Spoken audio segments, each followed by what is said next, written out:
हजुर, सत्यमार्ग युट्युब च्यानलको माध्यमबाट श्री स्वस्थानी व्रत कथा श्रवण गर्नका निमित्त उपस्थित हुनुहुने हजुरहरू सम्पूर्णमा सादर नमन गर्न चाहन्छु। आउनुहोस् दिव्य व्रत कथा सुरु गर्नुभन्दा पूर्व प्रार्थना गरौँ। यं ब्रह्मा वरुणेन्द्र रुद्र मरुतस्तुन्वन्ति दिव्यैस्तवैर् वेदैः साङ्गपदक्रमोपनिषदैर् गायन्ति यं सामगा ध्यानावस्थित तद्गतेन मनसा पश्यन्ति यं योगिनो यस्यान्तं न विदुसुरासुरगणा देवाय तस्मै नमः। श्रीमच्चन्दनचर्चितो ज्वलवपु शुक्लाम्बरा मल्लिका मालालङ्कृतकुण्डला प्रविलसन्मुक्तावली शोभिता सर्वज्ञाननिदानपुस्तकधरी रुद्राक्षमालाधरी वाग्देवी वदनाम्बुजे वसतु मे त्रैलोक्यमाता चिरम्। मूकं करोति वाचालं पङ्गुं लङ्घयति गिरिं यत्कृपातमहं वन्दे परमानन्दमाधवम्। नमो भगवते तस्मै व्यासायामिततेजसे यस्य प्रसादात् वक्ष्यामि नारायणकथामिमाम्। नारायणं नमस्कृत्य नरं चैव नरोत्तमं देवीं सरस्वतीं व्यासं ततो जयमुदीरयेत्। ओम श्री स्वस्थानी परमेश्वर्यै नमो नमः। कुमारजी आज्ञा गर्नुहुन्छ हे अगस्त्य मुनि।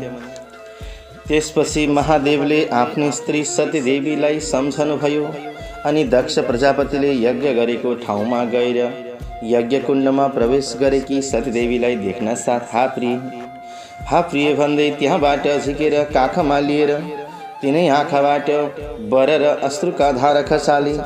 हा सतीदेवी, कैलाश शून्य गराई मलाई एक्लै छाडेर यस्तो विचल्ली पारी तिमी कता गयौ भनेर रुख ढलेसँगै भुइँमा ढली मूर्छा पर्दै फेरि चेत आउँछ र हा प्राणप्रिय, अब मैले बाँच्नु धिक्कार छ। एकछिन पनि नछोडी मेरै अगाडि बसेर मैले भनेका पुराण कथामा भुलिरहन्थ्यौ, आज कहाँ गयो? अब त्यो कथा म कसलाई सुनाउला? को सुन्ला? मैले भनेको नमान्दा तिम्रो यो दशा भयो अनि मेरो पनि यो हालत भयो भनेर छातीमा ठोकी आँखादेखि बलिन्द्र अश्रुका धारा बगाउन लाग्नुभयो।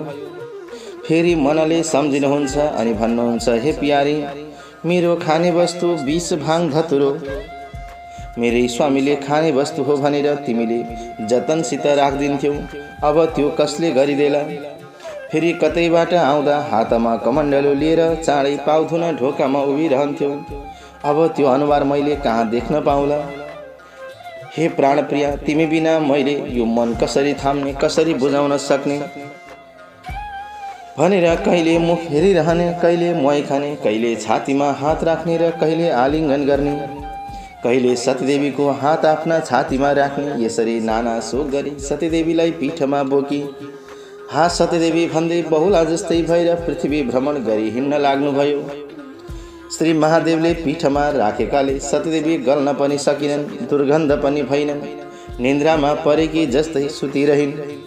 कुमारजी आज्ञा गर्नुहुन्छ हे अगस्त्य मुनि। त्यसपछि इन्द्रादि 33 कोटी देवताले सतीदेवी पीठमा लिएर पृथ्वी भ्रमण गरी हिँडेका श्री महादेवलाई देखेर वैकुण्ठ गई विष्णुसित विन्ती गरे, हे परब्रह्म, यो सबै संसार तपाईले र महादेवले रक्षा गरिएको छ। तपाईहरू दुईजना बाहेक अरू कसैको सामर्थ्य छैन। अब तपाईँ दुःखले कष्टले पीडाले यसरी बसेर हुँदैन। उता महादेव पनि त्यस्तै दुःख पीडा गरेर बसिराख्नु भएको छ। तपाईँ दुईले रक्षा नगरे कसले गर्न सक्ला र? यज्ञमा सतीदेवी मर्नाले उनको शरीर पीठमा लिएर महादेव पृथ्वी भ्रमण गर्दै हुनुहुन्छ। यति बेला सतीदेवीको शरीर रहुन्जेलसम्म महादेव त्यसै गर्नुहुनेछ। यस कारणले तपाईँको मायाले केही चिजहरूलाई उत्पन्न गरेर सतीदेवीको शरीर पतन गराइदिनुहोस्। यति इन्द्रादि देवताले भनेको सुने विष्णुले, हे इन्द्रादि देवता हो, तिमीहरूले बेस भन्यौ, म त्यसै गर्नेछु। तिमीहरू धन्दा नमान अमरावती जाऊ भनेर इन्द्रादि देवताहरूलाई स्वर्ग पठाउनु भयो। अनि विष्णुले आज्ञा गरेको सुनेर इन्द्रादि देवताहरू पनि हवस भनेर विष्णुलाई साष्टाङ्ग प्रणाम गरी त्यहाँबाट अमरावती गए। अनि विष्णुले इन्द्रादि देवताले भने बमोजिम आफ्नो मायाले झिङ्गा रचना गरेर औँसा पारेर सतीदेवीको शरीर गलाएर पतन गरिदिनुभयो। जहाँ जहाँ सतीदेवीको अङ्ग पतन भयो त्यहाँ त्यहाँ एकाएक पीठहरू उत्पन्न भए। त्यही चतुर्मुखी ब्रह्माले पनि एक एक स्वयम्भू लिङ्ग स्थापना गर्नुभयो। कुमारजी आज्ञा गर्नुहुन्छ, हे अगस्त्य मुनि, सबैभन्दा पहिले नेपालमा जाँदा गुह्य पतन भयो। नेपाल पीठ गुह्येश्वरी देवी चन्द्रघण्टा योगिनी सिद्धेश्वर महादेव उत्पन्न भएर शिवशक्ति स्वरूपले रहे। त्यसै पुण्यभूमिमा इन्द्रादि देवताले आएर तपस्या गरे। ईश्वरी खुसी भएर हे सत्य त्रेता द्वापर र कलि यी चारै युगमा 33 कोटी देवता भनेर प्रख्यात हुनु भनेर वरदान दिनुभयो। त्यस्तै गरेर कामरूपमा पुग्दा छाती पतन भयो। कामरूप पीठ कामक्षा देवी कर्ता योगिनी चक्रेश्वर महादेव उत्पन्न भएर शिवशक्ति स्वरूपले रहे।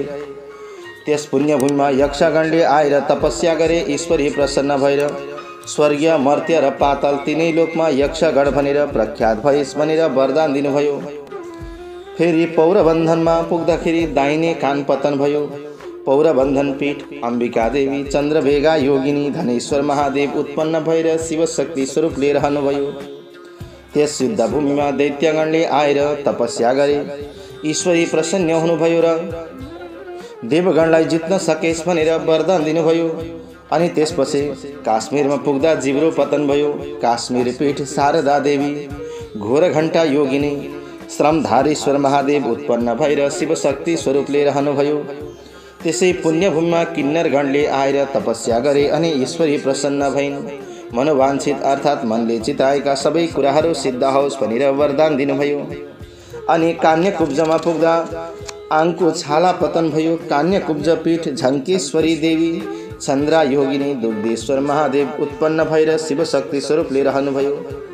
त्यसै मोक्षभूमिमा रावणले आएर तपस्या गरे अनि ईश्वरी प्रसन्न भएर देवलोकलाई जित्न सकेस् भनेर वरदान दिनुभयो।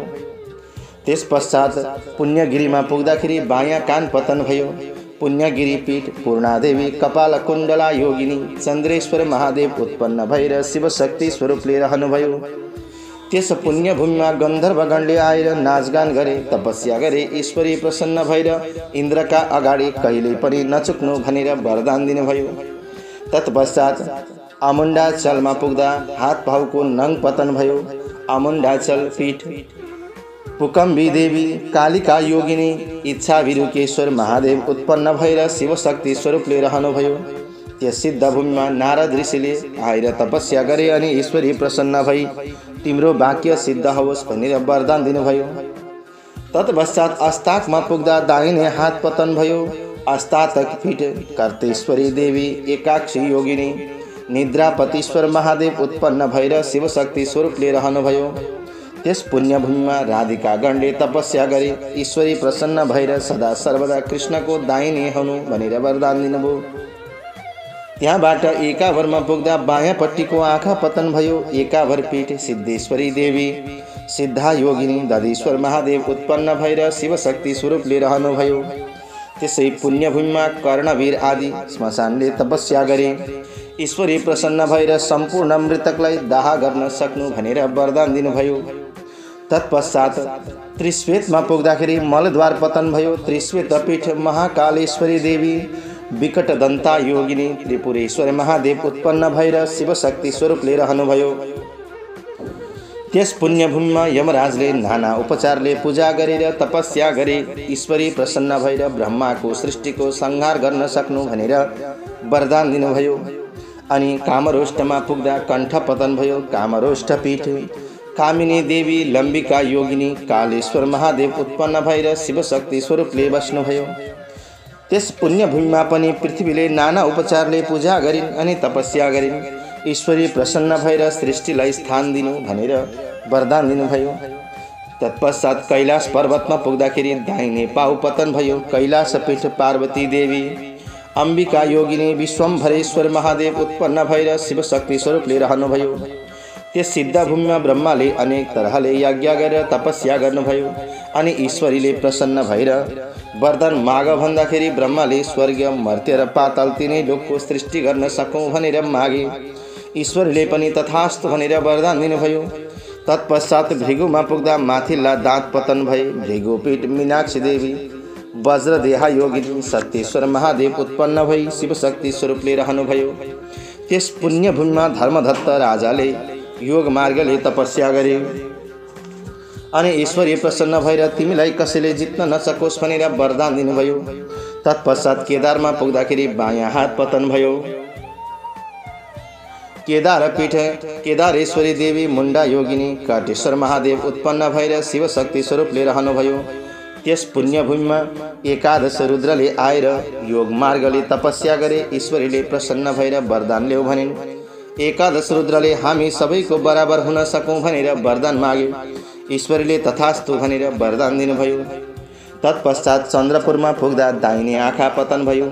चन्द्रपुर पीठ सिद्धि कालिका देवी सिद्धा योगिनी प्रकाशेश्वर महादेव उत्पन्न भएर शिवशक्ति स्वरूपले रहनुभयो। त्यसै सिद्ध भूमिमा 10 दिक्पालहरू आएर ईश्वरीको तपस्या गरे।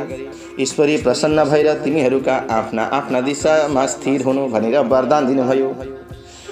त्यहाँबाट श्रीपीठमा पुग्दाखेरि तालु पतन भयो। श्रीपीठ भद्राक्षी देवी भद्रा योगिनी कमलेश्वर महादेव उत्पन्न भई शिवशक्ति स्वरूपले रहनुभयो। त्यस पुण्यभूमिमा अष्टवसुले आएर षोडशोपचारले पूजा गरी तपस्या गरे। ईश्वरीले प्रसन्न भएर वरदान ल्याऊ भन्दा अष्टवसुले जे जितायो त्यही पुग्न सकोस् भनेर वरदान मागे। ईश्वरीले पनि तथास्तु भनेर वरदान दिनुभयो। फेरि एकावीरमा पुग्दा नाभि पतन भयो। एकावीर पीठ एकावीरा देवी गोरक्षी योगिनी हाटकेश्वर महादेव उत्पन्न भएर शिवशक्ति स्वरूपले बस्नुभयो।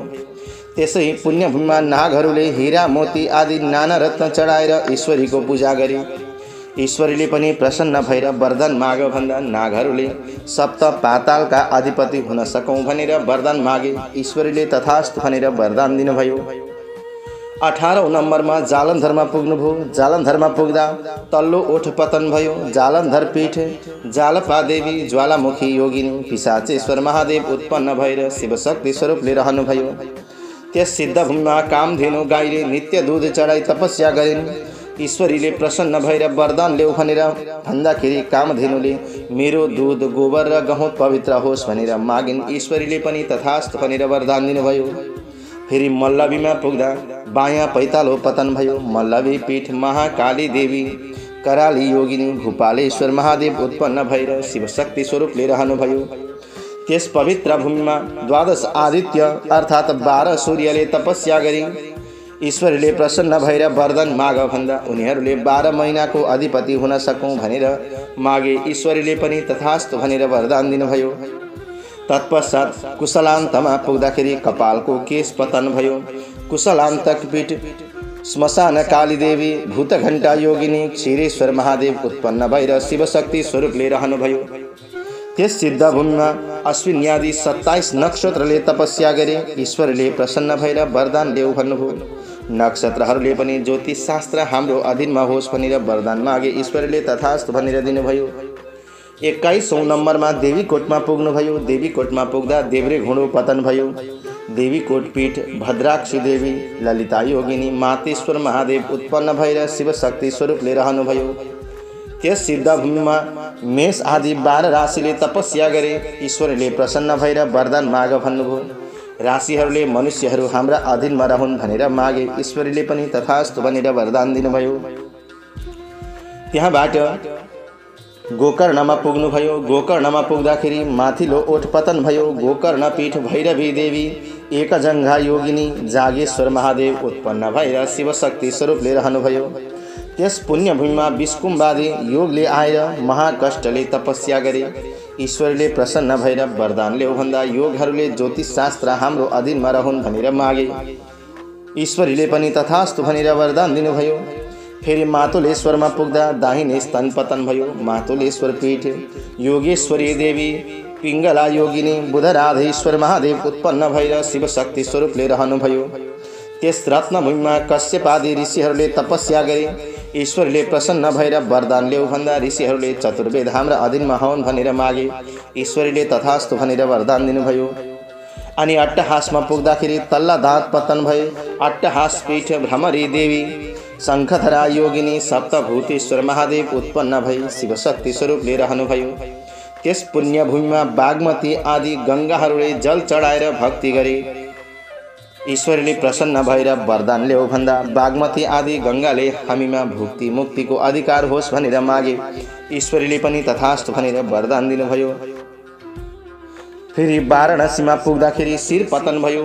वाराणसी पीठ विशालाक्षी देवी सङ्कटा योगिनी विश्वेश्वर महादेव उत्पन्न भएर शिवशक्ति स्वरूपले रहनुभयो। त्यस पुण्यभूमिमा गन्धर्वगणले नाना विद्याद्वारा तपस्या गरे। ईश्वरले प्रसन्न भएर वरदान ल्याऊ भन्दाखेरि उनीहरूले वाक्य सिद्ध होस् भनेर वरदान मागे। ईश्वरले पनि तथास्तु भनेर दिनुभयो। यसरी सतीदेवीका जहाँ जहाँ जुन जुन अङ्ग पतन हुँदै गए त्यसरी एक एक सिद्ध पीठहरू त्यहाँ उत्पन्न भए भनेर कुमारजीले अगस्त्य ऋषिलाई श्रवण गराउनुभयो। श्री स्कंद पुराणे केदारखण्डे माघ महात्म्ये कुमार अगस्त्य संवादे श्री स्वस्थाने परमेश्वर्या व्रत कथायां पीठोत उत्पत्तिर्नाम नवमोऽध्यायः।